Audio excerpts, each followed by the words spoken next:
प्रभु राम देव भगवान अल्लाह खुदा ईश आदि नाम एक ही शक्ति के हैं। वो कैसा है, कहां है, कैसे मिलता है, किसने देखा है?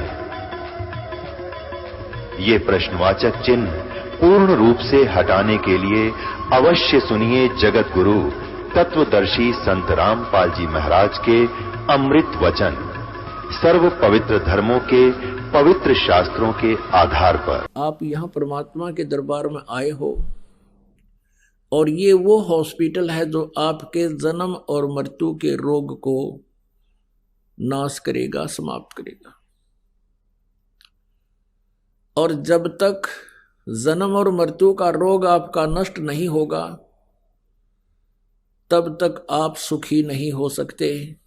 श्रीमद् भगवत गीता अध्याय नंबर 18 के श्लोक नंबर 62 में कहा है गीता ज्ञानदाता ने कि अर्जुन तू सर्वभाव से उस परमेश्वर की शरण में जा जिसकी कृपा से तू परम शांति को और सनातन परम धाम को प्राप्त होगा, शाश्वत स्थान को। गीता जी अध्याय नंबर 15 के श्लोक नंबर 1 से 4 में कहा है कि पूर्ण परमात्मा के प्राप्ति के लिए तत्वदर्शी संत की आवश्यकता है।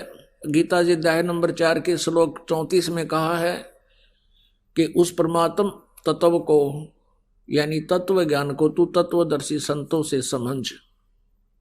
गीता जी अध्याय नंबर 15 के श्लोक नंबर 1 में उस तत्वदर्शी संत की पहचान बताई है कि ऊपर को जड़ और नीचे को तीनों गुण रूपी शाखा वाला ये संसार रूपी उल्टा लटका हुआ एक संसार रूपी वृक्ष समझो,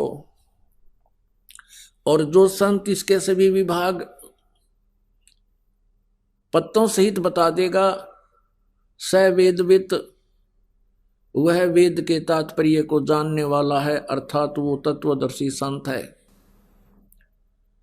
परमेश्वर कबीर देव जी स्वयं ही तत्वदर्शी संत की भूमिका भी यहां आकर करते हैं, एक अच्छे नागरिक की भूमिका भी स्वयं ही करते हैं, एक नेक शिष्य का रोल भी वो परमात्मा स्वयं ही करके दिखाते हैं, और एक अच्छे कवि के रूप में भी वो सुप्रसिद्ध होते हैं क्योंकि वो अपनी महिमा की वाणी लोकोक्तियों के माध्यम से सुनाते बोलते हैं, जिस कारण से वे कवि भी कहलाते हैं, लेकिन वो होते हैं परमेश्वर।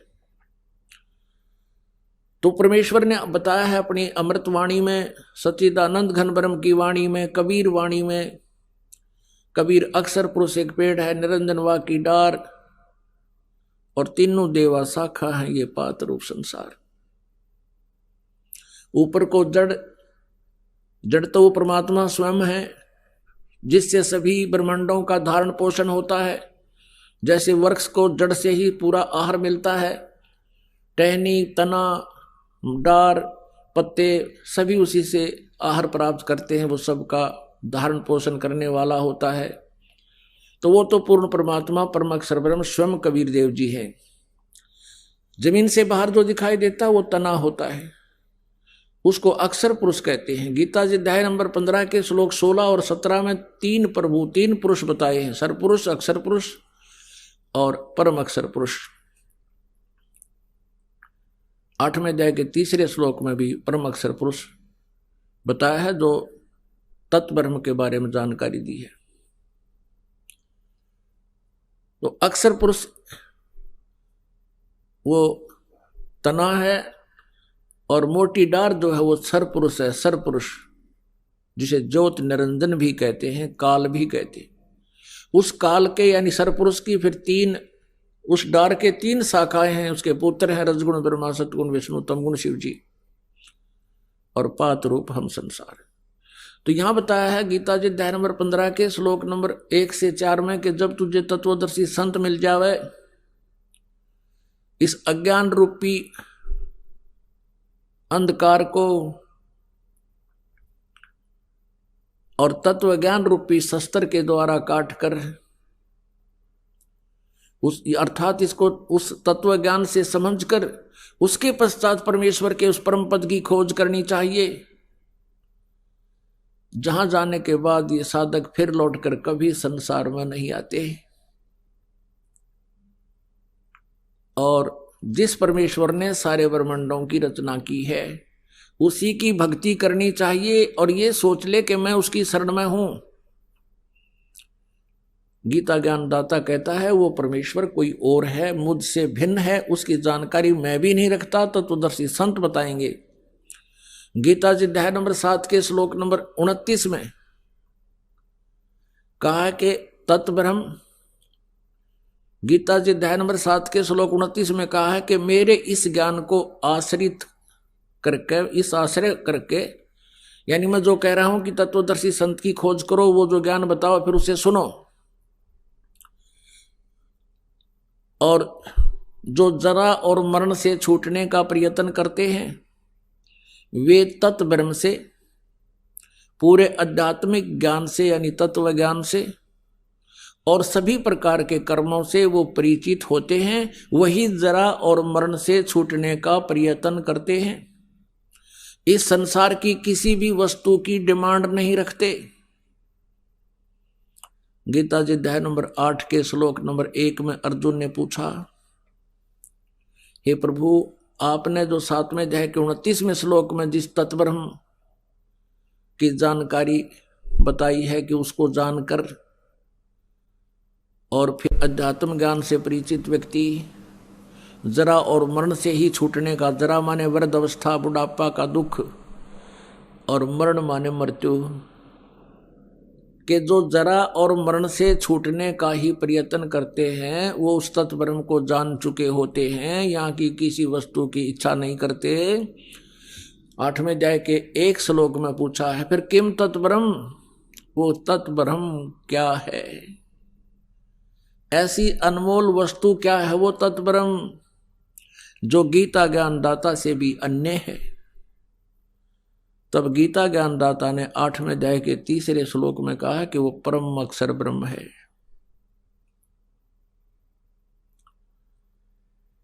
और उस परम अक्षर ब्रह्म की साधना करने से प्राणी फिर कभी लौटकर संसार में नहीं आते। उनका फिर जरा और मरण का संकट सदा के लिए समाप्त हो जाता है। जरा माने बुढ़ापा। पुणात्माओं, जब तक ये जीव किसी कष्ट को महसूस नहीं करता तब तक ये किसी के कहने से भी मानता नहीं, और जब इसके ऊपर आपदा आ जाती है फिर ये चिल्लाता फिरता है। आप पुणात्माओं, जो व्यक्ति वृद्ध हो चुके हैं उनके पास थोड़ी देर बैठा करो, उनका अनुभव सुनो, उनके साथ अब क्या बीत रही है।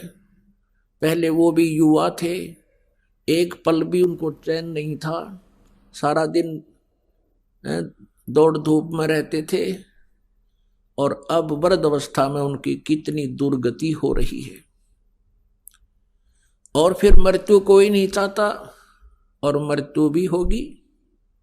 वृद्ध अवस्था कोई नहीं चाहता, वृद्ध अवस्था भी होगी। तो ये जो हम नहीं चाहते जो कष्ट, वो हमारे ऊपर अवश्य आएंगे। तो कहने का भाव ये है कि ये दुख का मूल है, और ये दुख मिटे कैसे?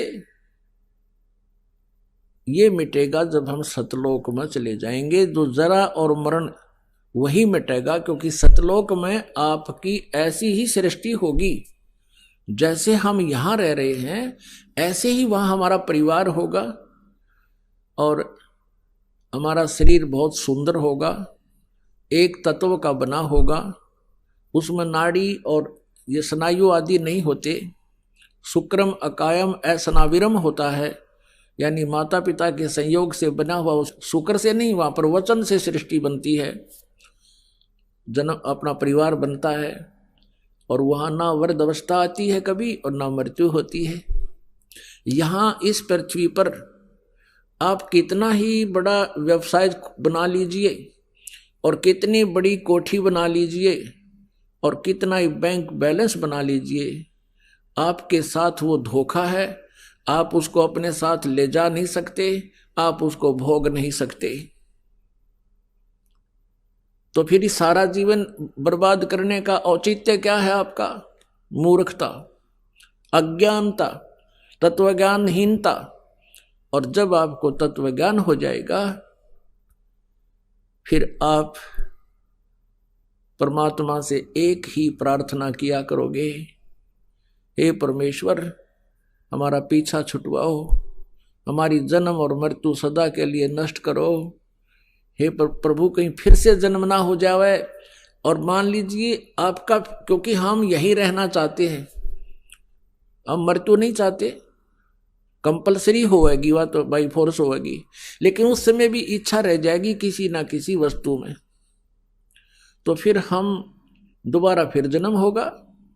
जहां आशा ता बासा होवे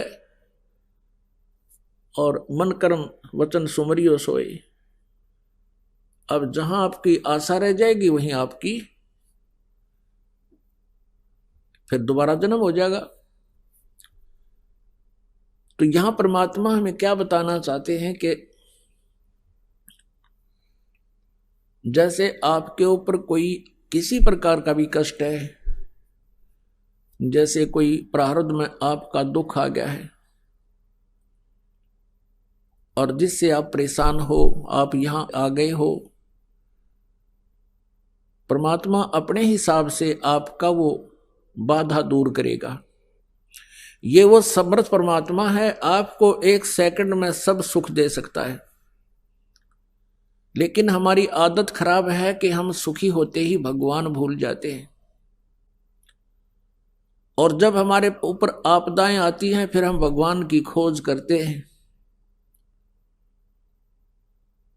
हमारी आदत बन गई है झाड़े फूंक करवाने की, हम हैबिचुअल हो गए हैं कि किसी पर कोई कष्ट हुआ, किसी ने जाके झाड़ा लगा दिया, बस झाड़ा लाने वाले को दे दिए 100 रुपये जो उसने मांगे, कुछ राहत मिल गई तो अच्छा है, नहीं तो वो अपने खुश हम अपने खुश, बस इतना काम है। लेकिन यहाँ ऐसा नहीं है। यहाँ आपका वो दीर्घ रोग काटा जाएगा जिसके लिए आपको रेगुलर ट्रीटमेंट की आवश्यकता पड़ेगी, और परमात्मा के दरबार में आने से जो इच्छाएं आपकी हैं वो तो सबतः पूर्ण होंगी। जैसे किसान गेहूं बीजता है, अपने आत्माओं आप इस तत्व ज्ञान से परिचित होजिए, इसलिए आपको रह रह कर बुलाया जाता है ताकि आपको इस ज्ञान से पूर्ण रूप से परिचित कराएं और आप फिर परमात्मा में रुचि रखें और विचलित ना हो। इसलिए आप जी को यहां बार बार बुलाया जाता है। अब परमात्मा के दरबार में आने से आपकी जो, जैसे किसान गेहूं बीजता है, उस किसान का गेहूं बीजने का उद्देश्य क्या होता है? सबसे पहला उद्देश्य तो उसका ये होता है कि मेरा परिवार भूखा ना रहे, हम भूखे ना मरे, हमारा पेट भरे। उसके बाद अब जैसे इस उद्देश्य से ही गेहूं बीजा जाता है, और फिर क्या होता है, अब गेहूं बीज दिया तो सबसे पहले उसका तना उत्पन्न होता है, फिर उसके बाली आती है और बाली में फिर गेहूं होते हैं। पहले पौधा उगता है, तो जो पौधा होता है वो भूस बनता है, और बाली में जो गेहूं होते हैं वो जीवनदाता अन्न होता है।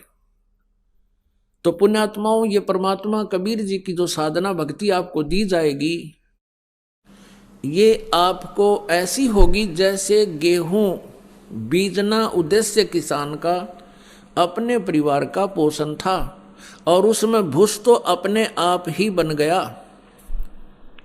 उस भूस की उसको आवश्यकता ना थी तो भी बन गया।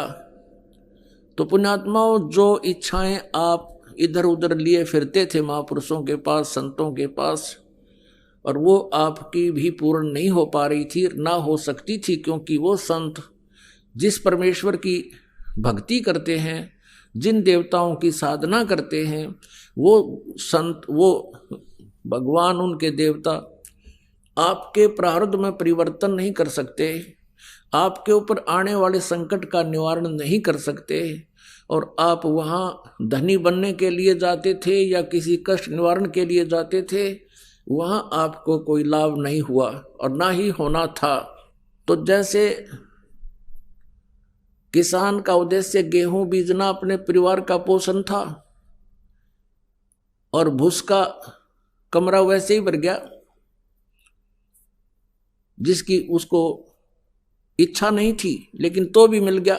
पहले भूसा ही तैयार होता है।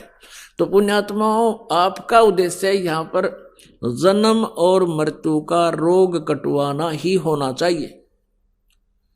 आपको जो साधना दी जाएगी, उस साधना में आपकी संसारिक इच्छाएं जो आवश्यक होंगी और आपके संकट निवारण तो उस भूस की तरह अपने आप ही, ना चाहते हुए भी परमात्मा वो निवारण करेगा, और धन आपको ऐसे देगा जैसे उस गेहूं के भूस तो पहले ही तैयार होना शुरू हो जाता है।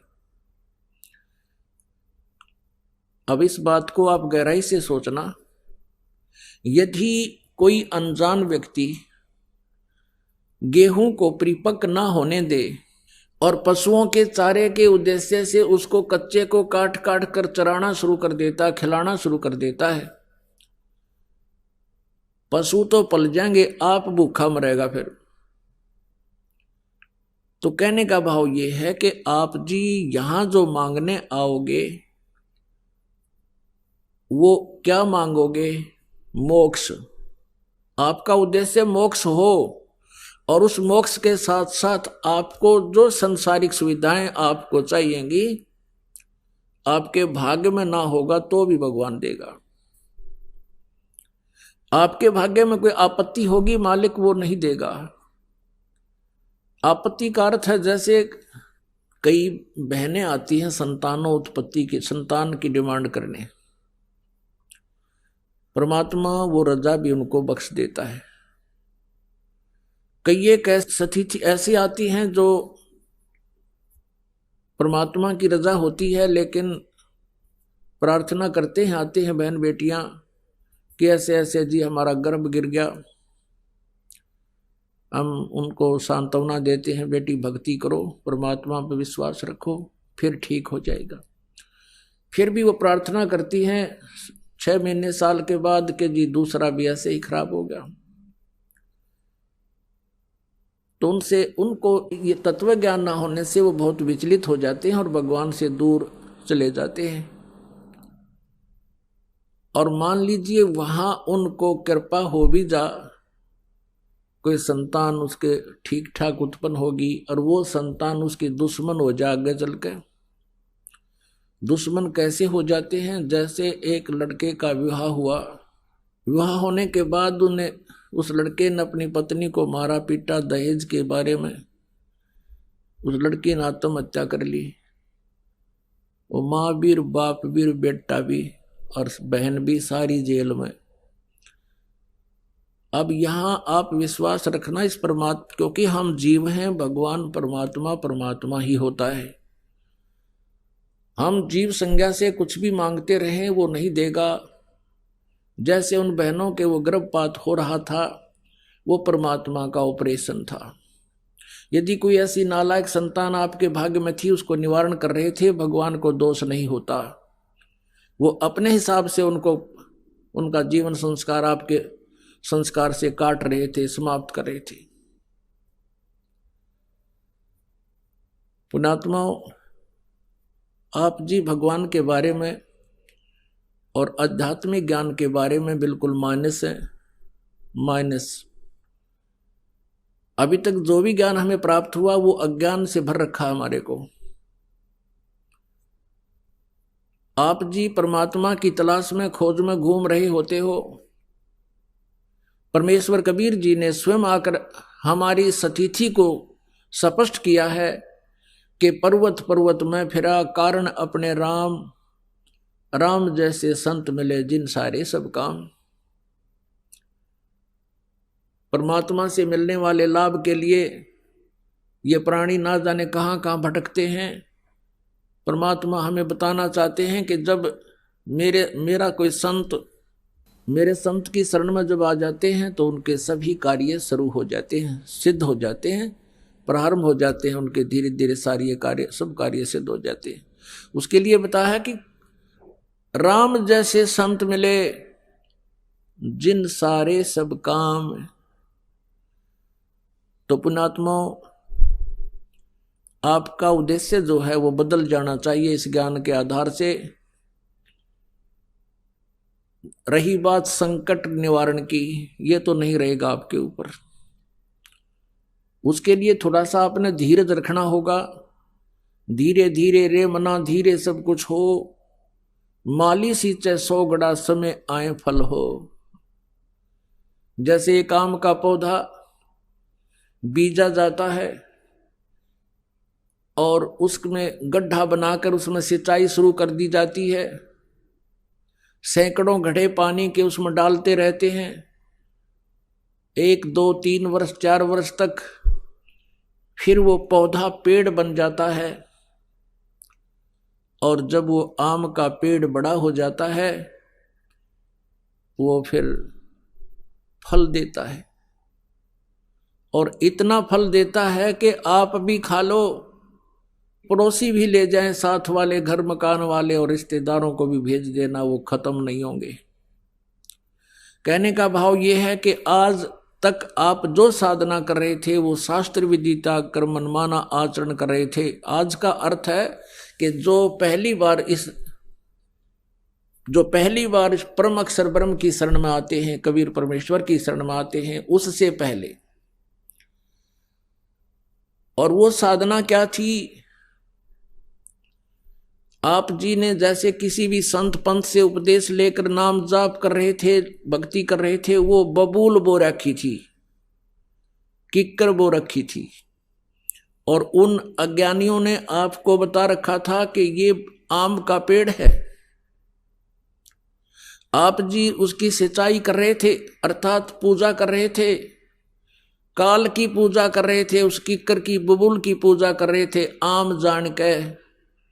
आम जानकर, यानी वो दयालु भगवान जानकर तुम काल की पूजा कर रहे थे। काल की पूजा कौन कौन सी है? ये 5 नाम काल के जानो, जो राधा स्वामी पंथ में, जय गुरुदेव पंथ में जो प्रचलित है, ये 5 नाम काल के जानो।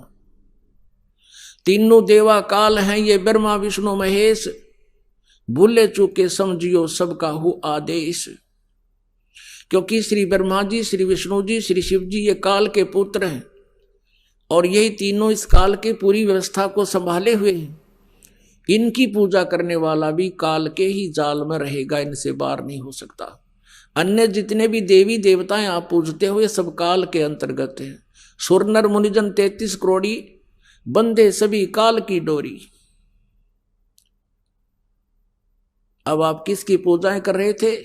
जो कोई ब्रह्म पूजा करता है, ओम नाम को सुप्रीम मान बैठा है, वो सीधा ही काल के टक्कर में जा रहा है, वो काल का पुजारी है। अब हमने दयाल की पूजा करनी है। परम अक्षर ब्रह्म की पूजा छोड़कर जो भी साधनाएं आप करते थे, आपने बबूल बो रखे थे। और जो कबीर पंथी हैं, नकली बने हुए हैं कबीर पंथी, ये भी अन्य ही नाम देते हैं, उनके पास सच साधना नहीं है। वो भी कबीर परमेश्वर की आड़ में आपको बबूल का बीज दिए हुए हैं, और आपने वो किक्कर बीज रखी है। सतनाम की साधना के बिना सभी जितनी भी साधनाएं हैं वो सब बबूल है, यानी काल की साधनाएं हैं। सतनाम के अंदर 2 अक्षर होते हैं, एक ओम अक्षर है, दूसरा तत् है जो सांकेतिक है, और तीसरा फिर एक मंत्र आपको और मिलेगा जो सार नाम होता है। परमेश्वर कबीर जी ने कहा था कि धर्मदास तो 1,00,000 दोहाई, ये सार शब्द कई बार न जाई। सार शब्द बार जो पढ़ी, बिचली पीढ़ी हंस नी तरही, इस मूल मंत्र को, इस सार नाम को तब तक छुपाई जब तक ये द्वादश पंथ ना मिट जाए। तो पुण्यात्माओं, आप जी इस आम के बीज को अब बीजोगे।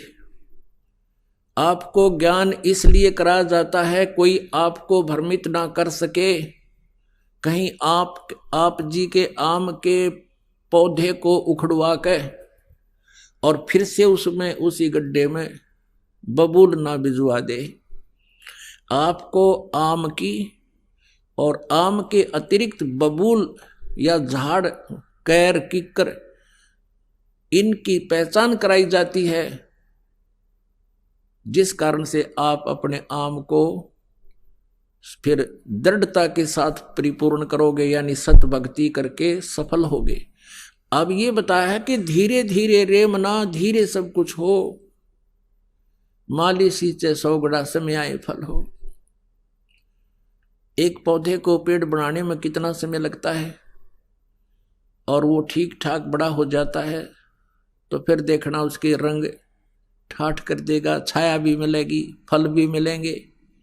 तो इसी प्रकार ये आपको सत भक्ति रूपी, सतनाम रूपी आम का बीज दे दिया। अब इसको होने दो, थोड़ा समय देना भगवान को। कुछ समय के बाद देखना आपको कितने सुख होंगे। आपके पड़ोसी भौचुक के रह जाएंगे। कुछ दिनों के यदि आप सच्चे दिल से लगे रहे, आपके घर में सुख होगा, आपकी सभी आपदाएं दूर हो जाएंगी।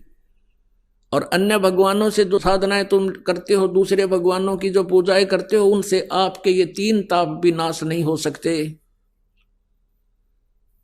जैसे प्रेत बाधाएं हैं, पितृ बाधाएं हैं, या कोई देव प्रकोप है, या प्रारब्ध का कोई कष्ट आपके ऊपर आने वाला है, वो अन्य एक परम अक्षर ब्रह्म को त्याग कर किसी की भी साधना से वो आपका संकट निवारण नहीं हो सकता।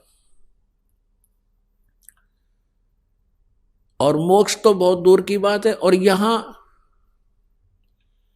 आपका मोक्ष भी होगा, आप जी के सब संकट भी दूर होंगे, और आपका जीवन सुखी होगा। एक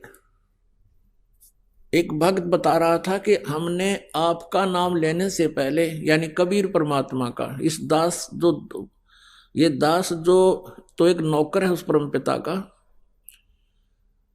और ये समझ लो वो डॉक्टर है, ये दास कंपाउंडर है। उसका बताया हुआ जो कुछ भी ट्रीटमेंट है वो आपको दिया जाता है, और जो इसको ठीक ढंग से मर्यादा में रहता हुआ करेगा, वो सब रोग नष्ट हो जाएगा। तो उसने क्या बताया जी, यहां उपदेश लेने से पहले हम बहुत दुखी थे, प्रेत आत्माएं बहुत सताया करती थी, हम 4-5 भाई हैं, सभी को ये बाधाएं थी। हमने आपसे उपदेश ले लिया, कबीर परमात्मा की कृपा से हमारी तो बाधाएं समाप्त होगी, और वो सभी जो भूत प्रेत हमारे घर में थे वो दूसरे भाइयों के चले गए। अब वो वहां इकट्ठे हो गए, वो और ज्यादा उद्मस्तार दिया उन्होंने। पहले तो 1-1, 2-2 था, कई हो गए। उनके मन में ये भावना बन गई कि ये वहां बरवाला से नाम ले आए, इन्होंने हमारे ऊपर जादू जंतर करवा दिया, और हमारे साथ वो झगड़ा करने लगे कि तुमने अपने भूत मारा भेज दिए। अपन आत्माओं, जैसे हम किसी के भूत भेजते नहीं कीता, हम अपने भगत का प्रबंध कर देते हैं। कैसे? जैसे कमरे में ऑल आउट लगा दी,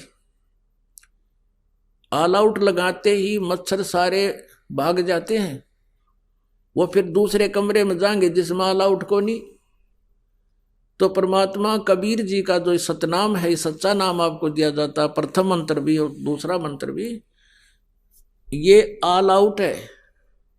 और जिस घर में ये ऑल आउट लग जाएगी वो मच्छर फिर दूसरे घर जाएंगे। भाई हम जंतर मंत्र नहीं करते, और उनको भी चाहिए कि वो ऑल आउट लगा ले, वो भी ले जाएं अपना मंत्र यहाँ से, उनका भी भाग जाएंगे फिर की तरह। तो पुण्यात्माओं, परमेश्वर को ना पहचान कर हम ऐसे भटक रहे थे। प्रसंग चला था कि भी कोई तो संतान ही मांगने आता है, कोई धन मांगने आता है। उसके लिए परमात्मा आपको एक थोड़ा सा गाइडलाइन देते हैं। भाई क्या मांगो कुछ थिर न रहाई, देखत नैन चला जग जाई। 1 लाख पूत 1.25 लाख नाती, उस रावण के दीवान बाती।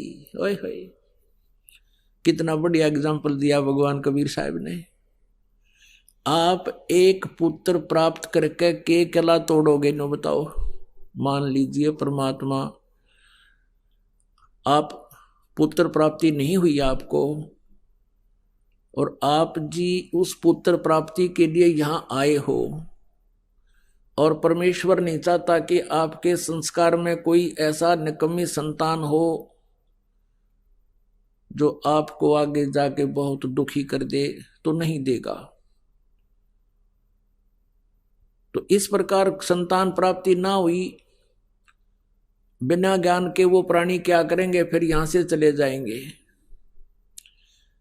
फिर कहीं और धक्के खाएंगे।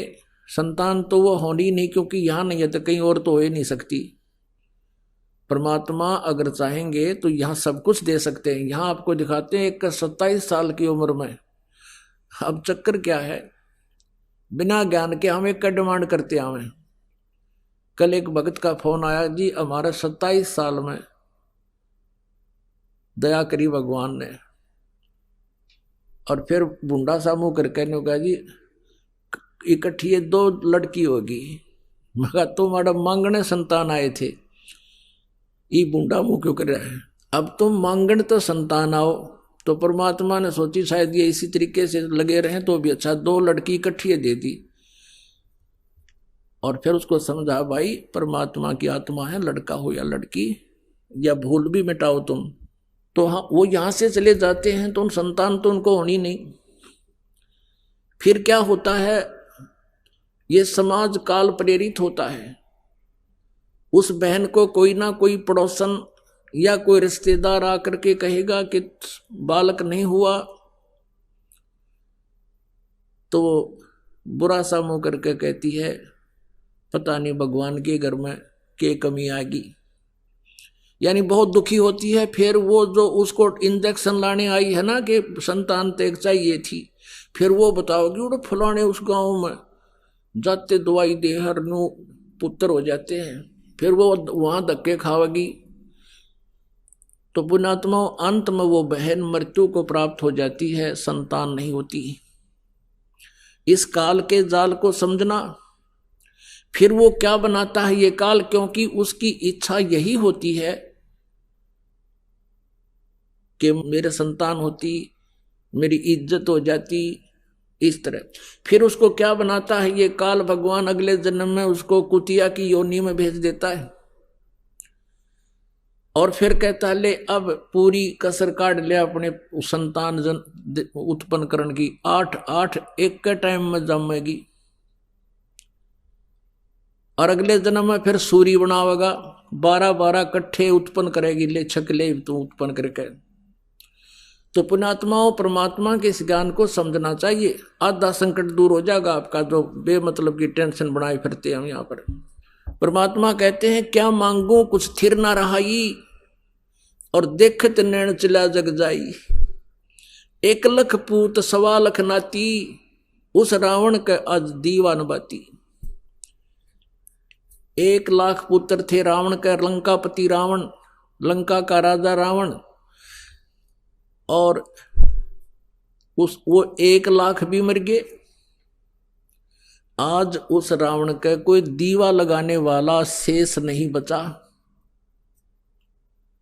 और यदि आप जी एक पुत्र ही प्राप्त करके और उसी उद्देश्य से सब कुछ मान रहे हो, तो ये आपकी तत्व ज्ञानहीनता और काल का प्रभाव जानो।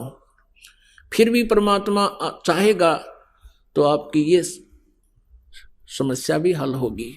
फिर क्या बताते हैं,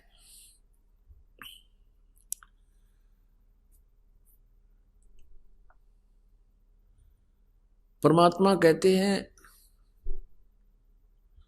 आवत संग ना कोई जात संगाती, क्या भया दर बांधे हाथी। अब राजा को बताते हैं, राजा लोग अपने किले के बाहर हाथियों की लाइन बांध लेते थे, सैकड़ों हाथी बांध कर रखते थे अपनी प्रभुता दिखाने के लिए कि कोई राजा का दूत घूम रहा हो और वो देख जाएगा कि उस राजा के पास तो सैकड़ों हाथी बाहर बंध रहे हैं, तो इतने हाथियों को अपने द्वार पर बांध कर हाथी राजा अपनी समर्थता का प्रतीक मानता था। अब परमात्मा उसको कहते हैं, रे बोले प्राणी, आवत संग ना कोई जात संगाती, क्या भया दर बांधे हाथी। दर माने द्वार पे। कह कबीर अंत की बारी, हाथ झाड़ जैसे चला जुआरी। ओए होए, जो तुम इस कुमत में कुभद में लगे रहते हो, सारा जीवन कार कोठी बनावे, बड़ी बड़ी फैक्ट्री लगा लें, भगवान की भक्ति करते नहीं। जिसको जो भी मिलना था, कोई सेठ बना है अपने पूर्व जन्म के संस्कार शुभ कर्मों से, कोई अच्छा राजा बना है, कोई मंत्री मुख्यमंत्री बना है, वो भी अपने पूर्व जन्म के शुभ संस्कारों से पुण्यों से। और यदि सत भक्ति नहीं करता है तो अंत में उसकी कैसी दुर्गति होगी, जैसे जुए में हारे हुए जुआरी की होती है, वो हाथ पीटता जाता है, अरे नाश हो गया, सब कुछ क्या लुट गया। कहते जैसे हाथ झाड़ कर चला जुआरी, कहे कबीर सुन अंत की बारी। अपनात्मा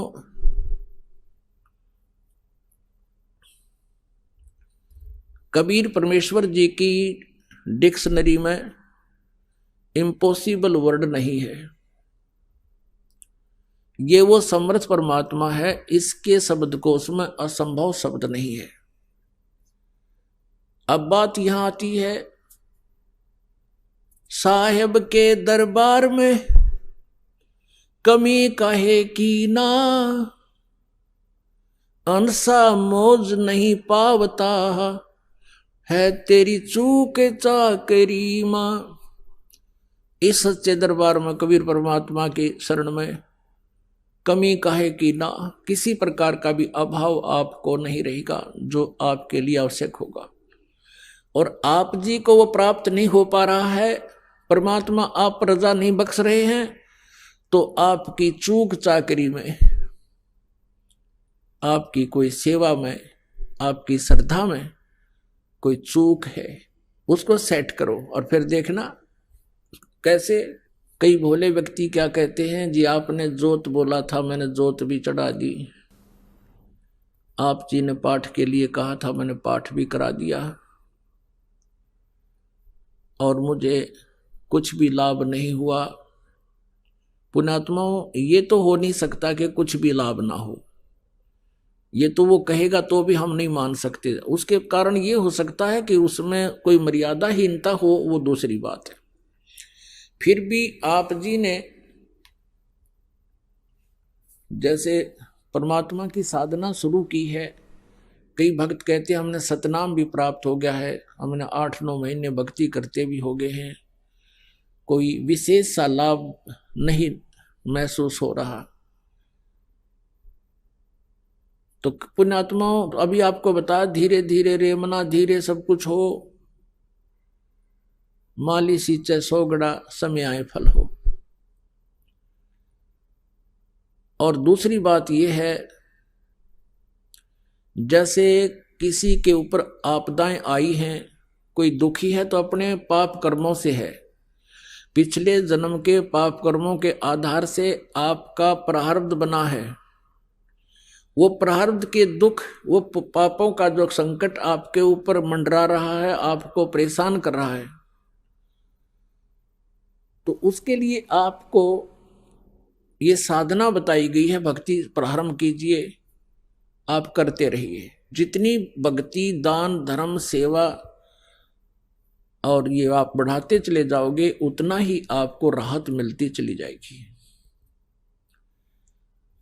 अब अनजान व्यक्ति ही ऐसी बात कर सकता है, जैसे सर्दी के मौसम में उसने कंबल ओढ़ रखा है, कंबल दे दिया गया उसको, उसने कंबल ओढ़ लिया। सर्दी से निवारण के तरीके बताए हैं कि स्वेटर पहन लो, स्वेटर से भी सर्दी फिर भी महसूस हो रही है तो जर्सी पहन लो, जर्सी से भी महसूस हो रही है तो फिर कंबल ओढ़ लो।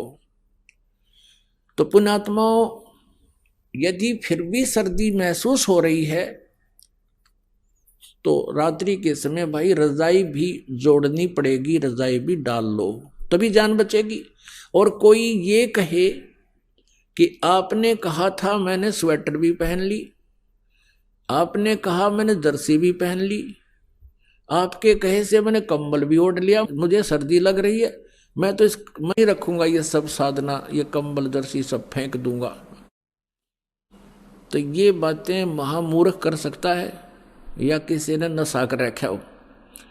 तो ऐसी स्थिति है उस व्यक्ति की जो ये कहता है कि आप जी ने ये साधना बताई, मैं उसको भी कर रहा हूँ, ये भी बताई उसको भी कर रहा हूँ, और अभी भी मुझे पूर्ण लाभ प्राप्त नहीं हो पा रहा। तो उसके लिए वो कहता है जी फिर मैं तो नाम छोड़ दूंगा, मेरी दिल करता है मैं साधना त्याग दूं। तो साधना त्याग देने से तो फिर क्या होगा? जैसे कोई कहे मैं तो जर्सी भी निकाल के फेंक दूंगा, कंबल भी फेंक दूंगा, मुझे कोई राहत नहीं मिल रही, तो नमूनिया होकर मरेगा। फिर उसका ये कोई तरीका है उसको उतार के फेंक दूं? उसका तरीका है कि और एक कंबल और जोड़, बल्कि इसी तरीके से जान बचेगी।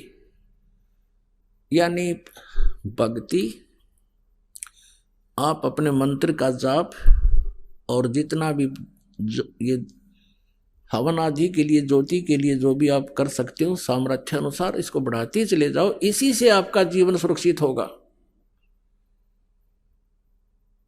क्योंकि जैसे आप सर्दी ज्यादा है, कंबल ओढ़ लिया, उससे भी नहीं ठीक हो रही है, तो फिर आप एक कंबल और डालिए, उसी से बचेगी। क्योंकि जैसे आपके पाप कर्मों की सर्दी ज्यादा है, तो पुण्यात्माओं इन साधनों के करने से, यानी आपने स्वेटर भी पहन ली, जर्सी भी पहन ली, कंबल भी ओढ़ लिया, और फिर भी हाथों की उंगली और पैरों की उंगलियां भी आप अभी भी ठंडी हैं, तो कोई बात नहीं, आपकी जान बचेगी, क्योंकि सर्दी बहुत है। अब जो साधन आपको प्राप्त है ये आपकी मृत्यु नहीं होने देगा, आपकी जान बची रहेगी, धीरे धीरे सर्दी भी समाप्त हो जाएगी। तो इसी प्रकार जो साधनाएं आपको दी जाती हैं और फिर भी आपको कोई महसूस हो रहा है कि मैं बिल्कुल पूर्ण रूप से जो सही लाभ प्राप्त नहीं कर पा रहा हूं, तो ये समझना कि आपके पाप कर्मों की सर्दी अधिक है। जो साधन आपको मिल गए हैं ये आपके जीवन रक्षा करेगा, आपको हानि नहीं होने देगा। आप डरे हुए हो, आप बहुत आपदाओं से पीड़ित हो, बहुत बुरी तरह सताए हुए हो, आपको थोड़ी सी भी सर्दी, वो कर्म की जो दंड है वो अधिक महसूस होता रहेगा, लेकिन अब परमात्मा आपके भी और आपके परिवार के जीवन की रक्षा करेगा, और ये बुरे संस्कार थोड़ा बहुत प्रभाव रखेंगे, कोई दिक्कत नहीं, आपको हानि नहीं होने देगा। अब जैसे एक कारण तो ये होता है, परमात्मा ये चाहते हैं कि यदि यू आज सुखी कर दिया, यदि आज ही आपको सभी सुख कर दें, तो कल आप यहां नहीं आओगे, ठेकियां पे खड़े पाओगे शराब वाला पे, और वहां लाइन लाकर ना जाने कितनी दारू पी जाओगे। तो कहने का भाव ये है, परमात्मा कहते हैं इसे सुख के माथे पत्थर पड़ो, सुख के माथे सिला पड़ो, जिसते नाम हृदय ते जावे, और बलिहारी व दुख के जो पल पल नाम रटावे। परमात्मा कबीर जी कहते हैं कि आप यही प्रार्थना किया करो, हे भगवान ऐसा सुख ना देना जिससे आपकी भूल पड़ जावे, आपसे दूर हो जाऊं, आग लगे से सुख के, और बलिहारी उस दुख के जो आपकी याद दिलावे पल पल में। तो इतना कष्ट भी अनिवार्य ही होगा, वही परमात्मा आप पर बनाए रखेगा। और आप यदि भगवान से दूर होगे तो फिर वो सारा ही कष्ट आ जाएगा, बहुत हानि हो जाएगी। तो इस प्रकार इस परमात्मा की तत्व ज्ञान को समझकर आप जी ने अपने उद्देश्य को पूरा करना है। यानी ये हॉस्पिटल जो है जन्म और मृत्यु के रोग को काटने वाला है। जब तक ये रोग आपका नहीं कटेगा आपको सुख प्राप्ति नहीं हो सकती। परमेश्वर कहते हैं कबीर जी के झूठे सुख को सुख कह ये मान रहा मनमोद, ये सकल चबीना काल का कुछ मुख में कुछ गोद। आइए अब हम उन श्रद्धालुओं के अनुभव जानते हैं जो जगत गुरु तत्वदर्शी संत रामपाल जी महाराज जी से दीक्षा प्राप्त कर चुके हैं तथा उनके द्वारा बताए गए भक्ति मार्ग पर चल रहे हैं। जी नमस्कार। नमस्कार सर। सर क्या नाम है आपका? चंद्रशेखर। चंद्रशेखर जी कहाँ से आए हैं आप? जी मैं दिल्ली बेगमपुर रोहिणी सेक्टर 22 के पास रहता हूँ सर। संत रामपाल जी महाराज से नाम दीक्षा लेने से पहले आप क्या भक्ति साधनाएं करते थे? मैं जी अपनी सबसे बड़ी देवी मानता था काली माँ को, जो काली माँ के ही सहारे में रहता था। लेकिन काली माँ के सहारे रहने के बावजूद भी मेरा कोई वो नहीं हुई सुरक्षा जो मैं चाहता था कि काली माँ है और कोई संसार में है ही नहीं है। लेकिन काली माँ जब मेरी शादी हुई उसके बाद मेरे भूत प्रेत मेरे ससुराल वालों की तरफ से आ गए। मेरी भगतमती पे थी जो मेरी पत्नी है उस पे थी, उस पे उसके ज़रिए फिर मेरे को भी हो गए। तो हमारे घर वाले सब परेशान हो गए। तो जिसके पास जाएं हम दिखाने तो कोई कह रहा बकरा चाहिए, उल्टे पंख वाला मुर्गा चाहिए, कहीं दारू चाहिए, कहीं अंडे चाहिए। हमने सब कुछ दिया, उससे कोई लाभ नहीं मिला। आपकी जो भूत प्रेत की बाधा थी वो कैसे ठीक हुई? वो ऐसा है, हमें जब भूत बाधा जिसने जो है वो बताया हमने करा उनको, लेकिन कोई आराम नहीं मिला। तो हम गए तो किसी ने बोला बालाजी के पास आप थाली लगाओ। बालाजी के पास गए हम। मेरी क्या है मांस नशे का मैं बहुत आदी था, तो तीनों टाइम तो मुझे मांस चाहिए और मुझे नशा फुल चाहिए। तो बालाजी में जब थाली लगाई तो मैंने पंडित जी से पूछा, पंडित जी और मैं मीट कब खाऊंगा? तो उन्होंने बोला बेटा तेरी जब ये 1.25 महीने की थाली लग जाएगी उसके बाद तू जितना खा सके खा लेना। मैंने कहा ठीक है, मैं खुश हो गया। उसके बाद नहीं मेरे को कोई आराम लगा। 1.25 महीने का क्या मेरा काफ़ी टाइम हो गया। जम्बू बोला किसी ने वैष्णो माता जा, मैं वहाँ गया तो कुछ नहीं हुआ। इसके बाद हिम्मत हार दी कि कोई नहीं है अब तो। फिर मैं एक दिन अपने चाय बना रहा था घर पे, तो हमारी एक बहन है ताऊ की लड़की, वो आई तो उन्होंने चाय के लिए मना कर दिया। तो उदास हो गया मैंने कि मेरी बहन अब चाय भी नहीं पी रही है, पर हमें कुछ पता नहीं था सिस्टम का। तो हमारी जो पत्नी है तो वो उनके साथ मुंडका आश्रम गई थी। तो जब वो गई तो बता रही थी कि सर में ऐसा हो गया कि अंदर जाने के लिए हिम्मत नहीं थी। लेकिन संत रामपाल जी भगवान की ऐसी दया हुई कि उन्होंने ऐसा कर दिया कि बिल्कुल हल्का शरीर, वो अंदर जाते ही वो ऐसा लगा कि जैसे कि मेरे ऊपर कुछ नहीं है। शाम को वो घर आई, मैं ड्यूटी से आया, उन्होंने बोला मैं नाम दीक्षा लूँगी। मैंने कहा भाई तेरे को जो करना कर ले, मेरे को अब किसी पे भरोसा नहीं है। मैं मानता था अपनी काली माँ को, लेकिन वो भी मेरे सहारे नहीं है, अब मेरा साथ नहीं दे रही, बिल्कुल भी कोई नहीं है। बोली तो देखने में क्या जा रहा? मैंने कहा ठीक है। मैं गया तो मैं देखो 70 रुपये के पर डे, 70-80 रुपये के मेरे को सिगर चाहिए, 10 रुपये की मेरे को तम्बाकू चाहिए और ड्रिंक भी चाहिए, मांस। तो मैंने कहा चलो जाता। जिस मैं वहाँ गया तो मैंने बोला मुझे गुरु धारण करना है। उन्होंने बोला कभी गुरु बनाया? मैंने कहा मैंने कभी किसी को गुरु नहीं बनाया, मेरी माँ थी काली, पर वो मेरे अब नहीं है मेरे पास। तो बोले, उन्होंने नाम दीक्षा दी। नाम दीक्षा देने के बाद मुझे नशे में तो ऐसा राहत मिली कि कभी मैंने देखा ना हो। और भूत बाधा की आज मुझे 5 साल हो गई है। 2017 में नाम दीक्षा ली थी। ना तो भूत बाधा मेरे अंदर कुछ है, ना मेरे शारीरिक जो रोग होता है ना वो है, और नशा तो ऐसा हो गया जैसे कि कभी मैंने जीवन में करा नहीं होगा। मांस भी ऐसा हो गया जैसे मैंने कभी छुआ ही ना हो। और जो मैं साग सब्जी को ये गाय वाला भैंस वाला चारा समझता था, आज सतगुरु रामपाल जी भगवान की दया से वो अमृत लगता है मेरे को। और जो मैं पहले गंध खाता था आज उससे भी मुझे छुटकारा मिला है। सर यहाँ पर हमारा मेन सवाल ये है कि आपकी जो भूत प्रेत की बाधा ठीक हुई, उस बाधा को ठीक करने के लिए संत रामपाल जी महाराज ने कोई तांत्रिक विद्या की, या कैसे आपकी जो भूत प्रेत की जो समस्या थी वो ठीक हुई? नहीं जी, तंत्र विद्या नहीं बताई थी। उन्होंने कहा था जो आप विधि कर रहे थे वो गलत है आपकी विधि, और आपको नियम अनुसार करोगे तो आप जो भगवान से भी भरोसा उठ गया है ना, तो वो आपको पास ऐसा हो जाएगा कि कभी जीवन में नहीं सोचोगे कि कोई भगवान है। उन्होंने ऐसी क्या विधि बताई कि आपकी भूत प्रेत की जो बाधा थी वो ठीक हो गई? उन्होंने बताया कि जो आप ये साधना करते हो, जैसे कि बालाजी में थाली लगाई, जैसे कि आप जम्मू गए वैष्णो माता के यहाँ, जैसे किसी जादू टोना के पास पहुंचा, तो इन सब से कुछ नहीं होना। आपको क्या करना है, नियम मर्यादा का ध्यान रखना है।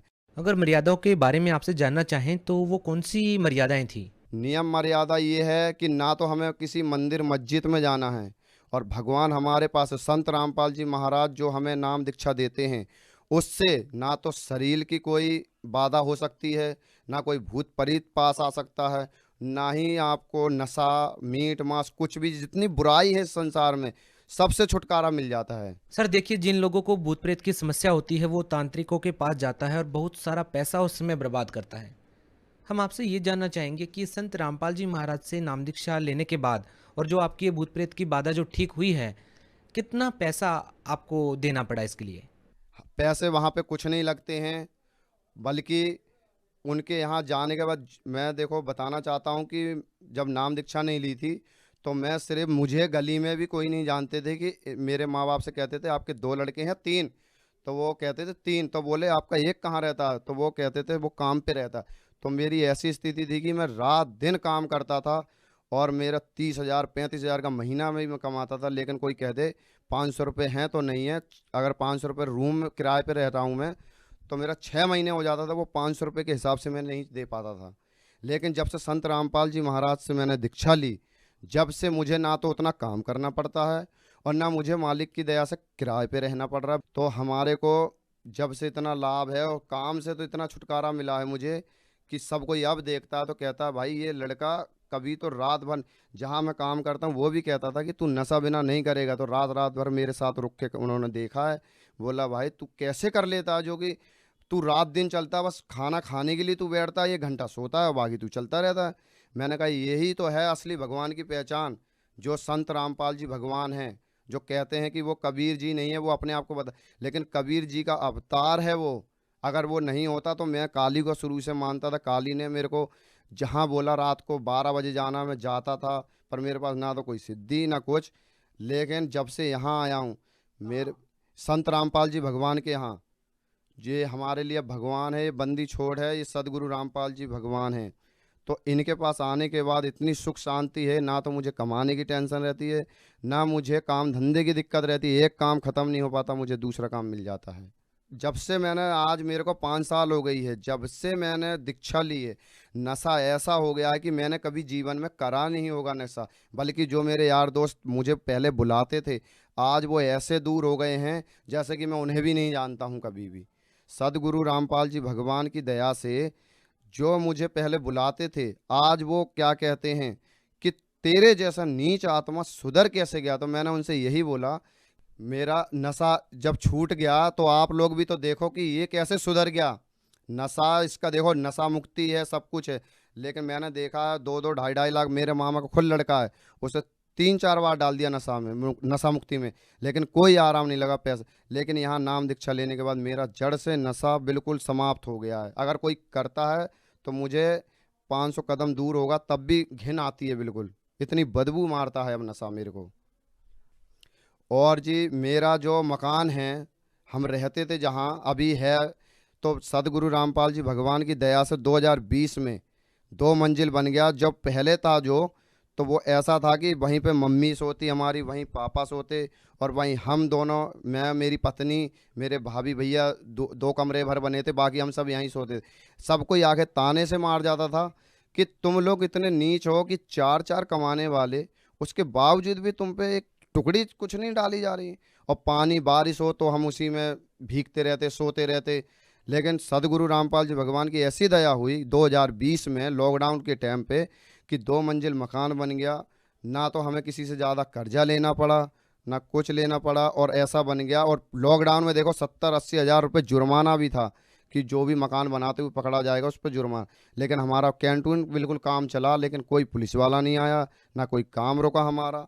और मैं एक बात और बताना चाहता हूँ, मकान बनाने के लिए लोन की हमने बहुत कोशिश करी, लेकिन लोन नहीं मिला। तो हमारी मम्मी का गोल्ड रखा था, तो गोल्ड हमने कहा, हमें किसी ने बताया कि मुथूट फाइनेंसर है तो वहाँ रख दोगे पैसा मिल जाएगा आपको। तो हमने कहा ठीक है, तो हम गए, तो वहाँ पे गए तो वो बोला 70,000 रुपये मिलेंगे, वो भी पूरे सामान के, लेकिन मुश्किल है मिल जाए जो। अब हमने मन में, मैंने मम्मी ने बोला सदगुरु रामपाल जी भगवान अब मैं क्या करूं, 70,000 में तो कुछ होगा नहीं। तो मैं दूसरे के यहाँ गया तो उन्होंने मेरा सामान भी कुछ वापस करा और 1,16,000 रुपये भी दिए उन्होंने। बोला 1,16,000 रुपये आपको मिल जाएंगे और ये सामान आपका कुछ है तो ये वापस भी होगा। तो हमने सदगुरु रामपाल जी भगवान से वहीं पे शुक्र मनाया कि हे गुरु जी दया बख्श दी आपने, और 1,16,000 रुपये मेरे को वहाँ से मिले हमें। उसके बाद हमने मकान जब स्टार्ट करा तो 50,000 रुपये मम्मी के पास थे। टोटल हमारे पास 2.25 लाख के करीब थे। लेकिन 2 मंजिल बनने के बाद और जब हमने हिसाब किताब जोड़ा तो हमारा 10 लाख रुपये पूरा बना हिसाब में। ये हमें सदगुरु रामपाल जी भगवान की दीक्षा लेने के बाद हमें ये लाभ मिले हैं। और हमारी मम्मी जो काम करती थी बेलदारी का, तो वो जो दरवाज़ा होता है तो उसके ऊपर सिल्ली रखी रहती, तो वो अचानक से गिर गई तो उनके हाथ पैर में काफ़ी चोट आई। एंट्रोसन सब कुछ कराया तो उसके बाद डॉक्टर ने उनको विकलांग साबित कर दिया, सर्टिफिकेट भी बनाया है, लेकिन वो क्या है मैं जल्दी में लाना भूल गया। तो ये जो कटोरी है तो इसमें पूरी 4 उंगल आप डाल सकते हो, पूरी 4 उंगल डाल सकते हो। और देखो ना ही तो उनके पास कोई बैसाखी दी है, ना कोई आपको बैर चेयर दी है, और फिर भी सदगुरु रामपाल जी भगवान की ऐसी दया है कि वो अपने सहारे से चल सकती हैं। चल ही नहीं सकती हैं, 20-25 किलो का वजन भी वो लेके चल सकती हैं। मेरा लड़का है 8 साल का, उसे भी अभी लेके वो चल जाती हैं। तो ऐसी सदगुरु रामपाल जी भगवान की दया हुई है हम पे। सर जैसा कि आपने बताया कि आप पहले नशा करते थे और नॉनवेज भी आप पहले खाते थे, तो क्या अभी भी आप मांसाहार करते हैं या नशा करते हैं? नहीं जी, अब अगर कोई खाता है तो अगर हमारे अगल बगल तो हम उससे कह देते हैं कि देखो ये नशा मत करना हमारे सामने, और नशा बहुत गंदी चीज़ है और इसकी सज़ा भी बहुत गंदी चीज़ है। क्यों सर देखिए, बहुत सारे लोग हैं जो नशा करते हैं और वो छोड़ना चाहते हैं लेकिन छोड़ नहीं पाते हैं। तो क्या जो व्यक्ति नशा छोड़ना चाहते हैं या जो भी बुराइयां वो करते हैं वो छोड़ना चाहते हैं, यदि संत रामपाल जी महाराज से नाम दीक्षा लेंगे तो क्या उनकी वो जो बुराइयां हैं वो छूट जाएंगी? सतगुरु रामपाल जी भगवान कहते हैं गारंटी से अगर नाम दीक्षा धारण करके और नियम मर्यादा में रहोगे तो नशा आपका ऐसा हो जाएगा कि कभी आप जीवन में नहीं सोच सकते हो कि नशा, मीट मांस, चोरी, डके, कुछ भी आप मतलब गंदे बुरे ऐप बिल्कुल नहीं सोच सकते हो आप लोग। सर जो लोग आपकी तरह भूत प्रेत की बाधाओं से पीड़ित हैं, आप उन लोगों के लिए क्या संदेश देना चाहेंगे? जो आप भूत प्रेत से परेशान हो, जो लुट पिट चुके हो, जैसे कि बालाजी में जाते हैं कई, शिव जी की पूजा करते, जितने भी देवी जो भी धाम है, तो वहाँ से आप लुट पिट चुके हो, तो मेरा कहना यही है कि संत रामपाल जी महाराज से नाम दीक्षा लेके आप बिल्कुल उनकी दया से एक बार देखो कि नाम दीक्षा लेके आपका रोग होता है ख़त्म या नहीं। ये चीज़ को देखो, जैसे मेरा हो गया तो आपका भी होगा परमात्मा की दया से। संत रामपाल जी महाराज जी से नाम दीक्षा कैसे ली जा सकती है? सोशल मीडिया प्लेटफार्म पे जाके, यूट्यूब हो गया आपका, और ये इंस्टाग्राम हो गया, फेसबुक हो गया, संत रामपाल जी महाराज का ऐप भी है और उस पर सत्संग भी है। आप तो और मालिक की दया से, आप बंदी छोड़ सदगुरु रामपाल जी महाराज की दया से यूट्यूब पे, गूगल पे इन सब पे आप बोल के भी सत्संग निकाल सकते हो। उस पर जब पीली पट्टी आती है उस पर नंबर से आप संपर्क भी कर सकते हो और अपने ज़िला में नाम दीक्षा भी ले सकते हो आप। सतगुरु रामपाल जी भगवान की दया से हर डिस्ट्रिक्ट में नामदान सेंटर है, तो आप अपने ज़िला में नाम दीक्षा ले सकते हो। बहुत बहुत धन्यवाद सत साहिब जी।